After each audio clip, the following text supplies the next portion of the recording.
Well, we're all sort of trying to navigate an ocean of fear and hatred and division. It's not just the United States; it's all over the planet. And the next couple of sessions we're devoting to learning how to dance with that, in a mindful way. Uh, Frederick Buechner's great quote where he said, "Here is the world. Beautiful and terrible things will happen. Don't be afraid." We're gonna try to parse that out over the next few weeks, but uh, it's such a bit of wisdom. Don't be afraid, and we'll have to really sort of unpack that his uh, his challenge to don't be afraid. That I'll give you a little hint. That doesn't mean don't feel fear. It means don't be afraid, and we'll talk about that. We'll talk about that. Well, in this country, most of you are from this country, although we have expatriates and we have Vivian and anybody else tuning in from all over the world. But in this country, it's impossible not to know we're in a political season. So I want to start with a poem here uh, to help us through all this. Help us through all this. Famous poem. You may recognize it. The poem says, the voice says, "I know the voice of depression still calls to you. I know those habits that can ruin your life still send their invitations. But you're with a friend now, and you look so much stronger. You can stay that way and even bloom. Keep squeezing drops of the sun from your prayers and work and music and from your companions' beautiful laughter. Keep squeezing drops of the sun from the sacred hands and glance of the beloved. And my dear, from the most insignificant movements of your own holy body.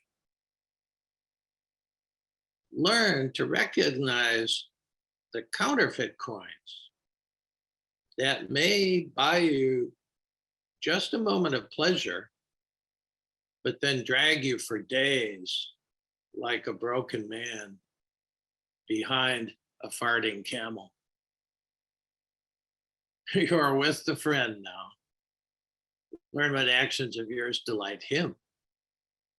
What actions of yours bring freedom and love.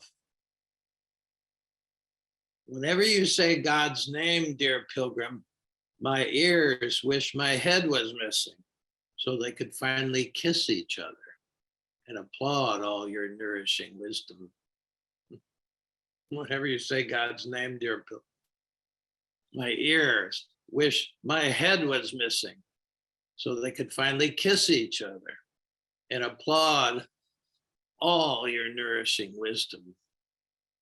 So keep squeezing drops from the sun, from your prayers and work and music, and from your companions' beautiful laughter. Now, sweet one, be wise, cast all your votes for dancing. Now, sweet one, be wise, cast all your votes for dancing. That's you may know that poem by heart. That's from Hafez, who was a Sufi, just a Sufi master who lived in what's now Iran about 100 years after Rumi. So he's a 14th century Sufi master. And he says, cast all your votes for dancing. Yeah. Oh, wait a minute. So we're in the midst of this political ocean now, mostly of fear, which is good. That's why wanted to practice Dancing with Fear during this time. That was the sequence here. There is a place and time for true political speech. You know, Hafez says, all right, hey, let's cast our votes for dancing. There is a time for political speech and political action. If you know anything about me, you know that, you know, if you've read any of my poems, politics is important. But this space that we're in now, this space for grace that we created is not the place for that. It's the place to actually learn how to transform all the dark emotions that are going on at a time like this, get clear, learn how to dance with the fear, and then take political action, then take political speech. So we're a kind of different kind of training ground here. So this is not the place for that. I mean, I wrote an op-ed. I just had to write it, and I'll be printing it tomorrow.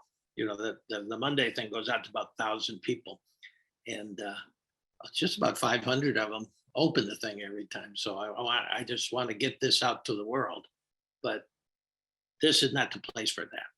I know that, because this is a place for, it's a place of radical hospitality.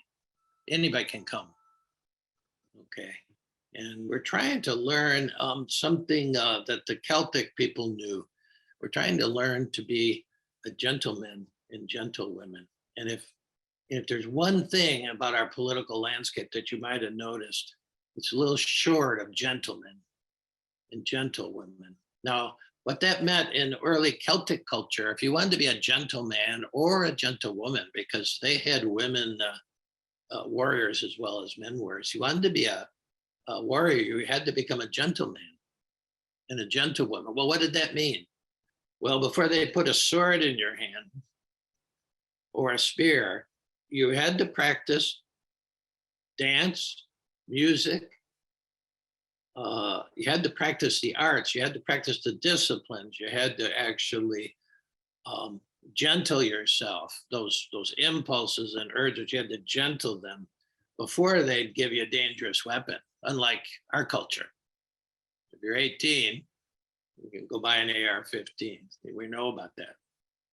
See, so we're about learning how to become gentle enough and dependable enough to become a kind of warrior for sanity, for compassion, for peace. It takes warriors. We need peace warriors. We need compassion warriors. We need wisdom warriors out there. This is a training place for that. Okay. And then, then you can go and act and not make things worse, you see. So they had to do a long training before they put it. And then their idea of a warrior, with the guys with the swords, the women with the swords, Tibetans as well as the Celtic had women warriors. They didn't attack people.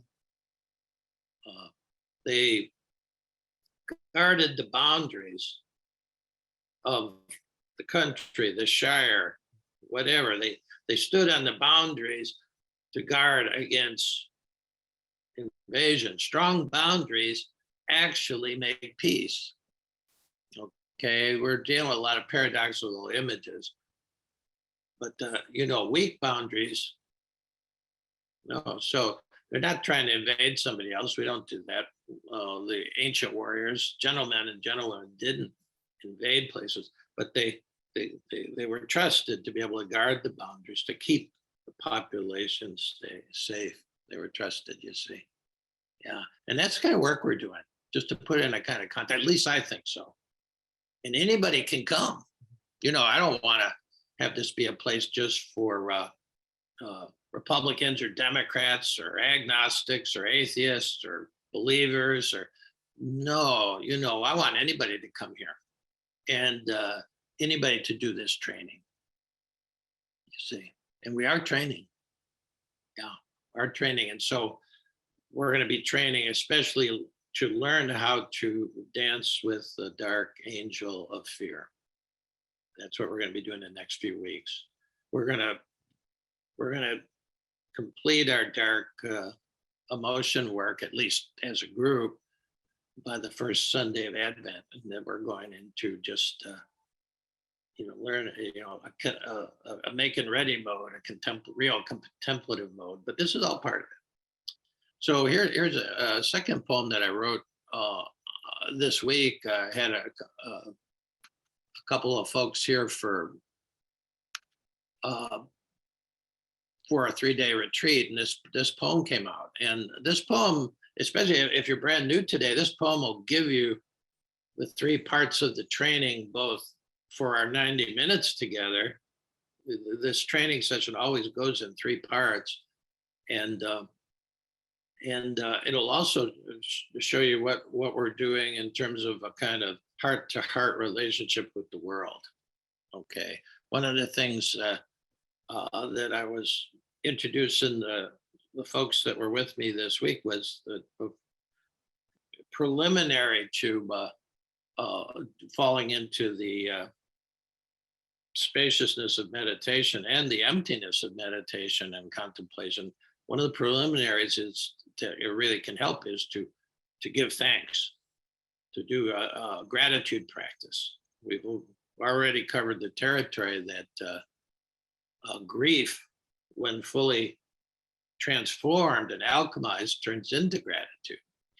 And so the Dalai Lama and the Tibetans taught me this, that before you really jump into just trying to let everything go and go into the spaciousness of the heart, that you should be thankful, especially thankful to all the people along the way who have helped you along. The Tibetans do a jewel tree kind of practice. The Dalai Lama would probably spend 30 to 45 minutes thanking all of his teachers and the teachers of his teachers and their teachers. It's quite an elaborate thing. We didn't do that, and I don't do that, but I do always try to start with giving thanks. And so that's the first thing we always do here when we come on the screen and we can see each other. The first thing that I feel I need to do is thank you all for being here. But it's also something you want to do, and you want to be sort of, because we're going to go into meditation in just a few minutes, just sort of enkindle a feeling of just how lucky we all are to be here. I'm here because I had a lot of teachers who moved me along the last 50 years. All of us had some of those people, one way or another. And sometimes there were some hard teachers, who, was a kind of tough love situation, but we're all here.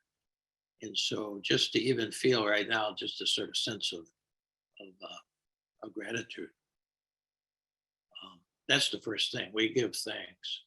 And we're in constant heart-to-heart meditation with the universe, with the sacred. Same thing. So to come from a place of gratitude. So we give thanks.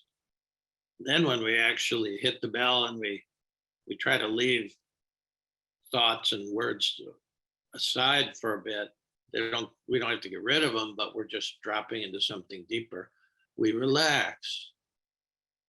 Very important. We worked on that, and we're going to work on that Saturday, the next Saturday, when we do an intensive, really dance practice with fear. The body is important, and so to start your meditation, you start by relaxing. You can't meditate like, all right, I'm going to gain enlightenment or something, it just doesn't work. You got to relax. You got to relax. And the breath is a kind of inner massage therapist. And so that's why it's nice to, at the beginning,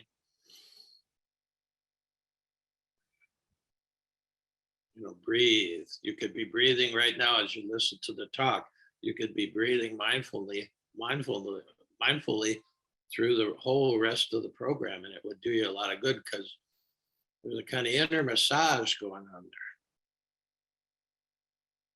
And it's relaxing. the uptightness that we're all sort of jammed into in this culture.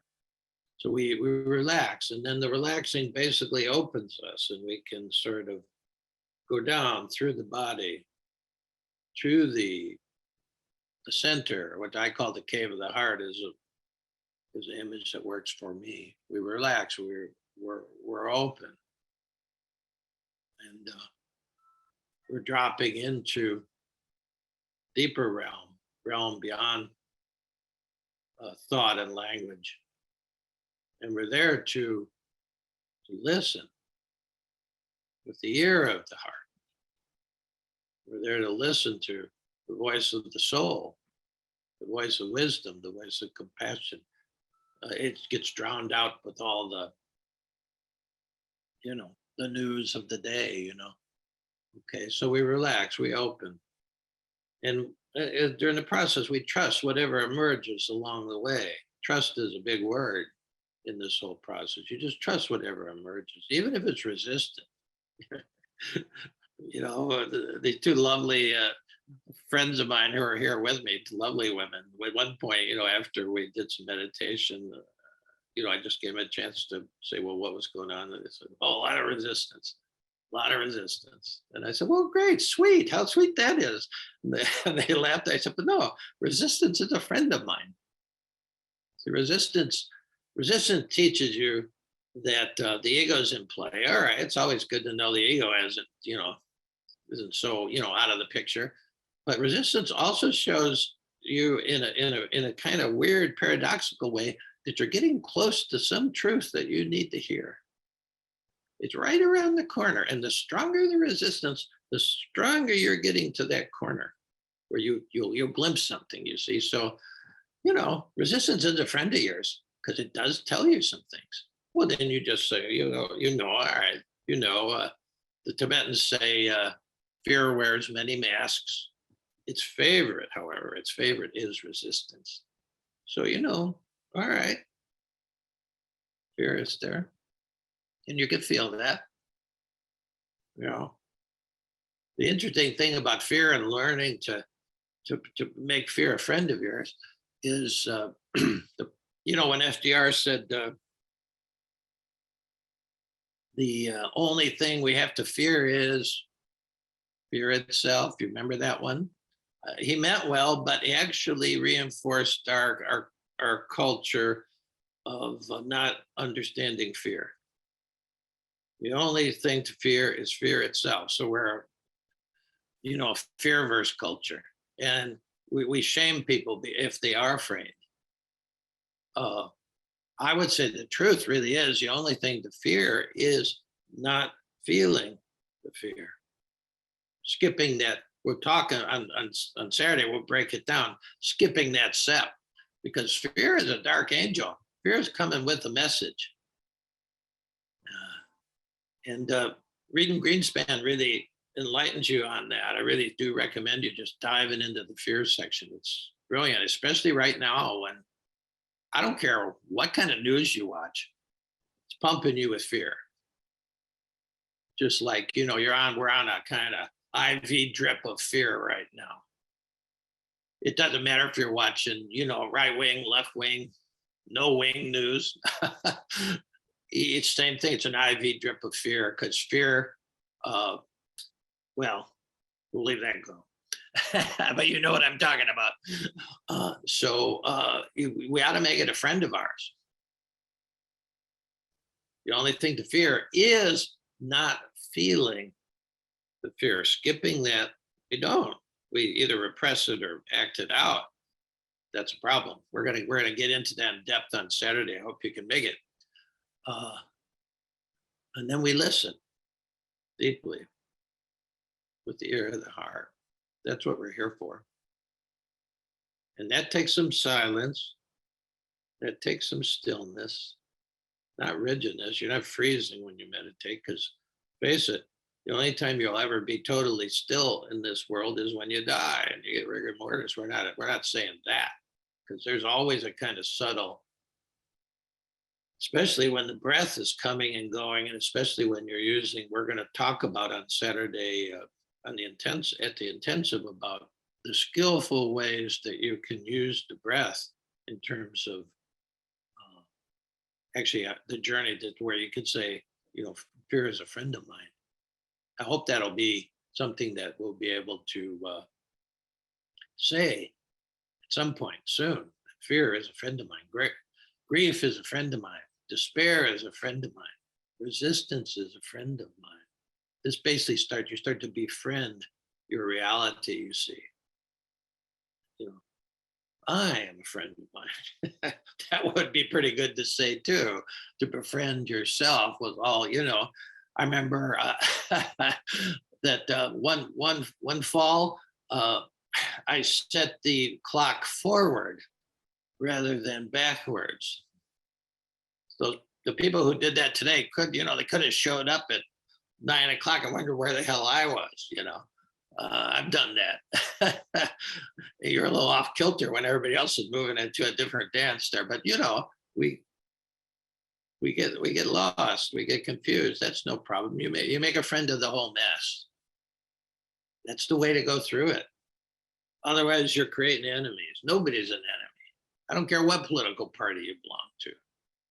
I don't compare what you've done, at least from my point of view. You have that spark of the divine. You have the Buddha nature inside. Everybody, no matter how confused, how vicious, doing evil things, doesn't matter. They have it.